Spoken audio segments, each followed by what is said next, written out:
Katkum ka kendon matamai jong ka Trai kata ka OTP traceability ya gitu ki message ki bomshim la register in sha Khang Noh. Ka kendon tamai jong ka Telecom Regulatory Authority jong gari India ka bayadai bat ka jingkhang lat ya ki message na ki number bomshim la penrung kerteng la ne register la daiwan sedang pentri kamno na du ka shipotri kuno pra arajar arpusau. Katkum ka kendon matamai jong ka OTP traceability bala penmi daga Trai ya gitu ki message ki bomshim la penrung kerteng an Khang Noh. Haka kubor bala penmi haka india.com ka penpau ba ka jing pentri kam ya kani ka kendon OTP traceability kan long ka jing mentoi ka bakrao ban te la kam ya ki kubor thok la ne ki spam ki bawan ha ki mobile.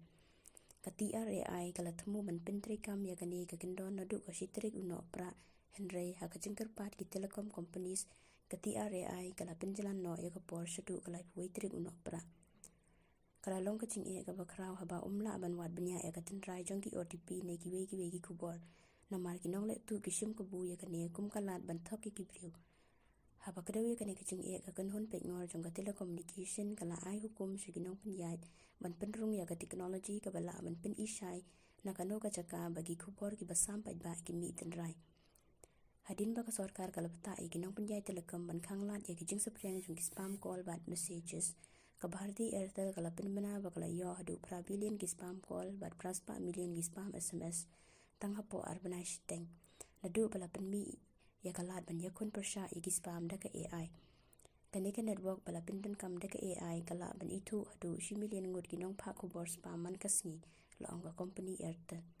ka Telecom Regulatory Authority of India Trai kala pata ki nong Pynduh telecom bakin sange no ki spam call bat ki message bat ban ko ngu ya ka jingta jongka haka ba ya dai bat ka whitelisting ya ki URL ki APK bat ki OTT link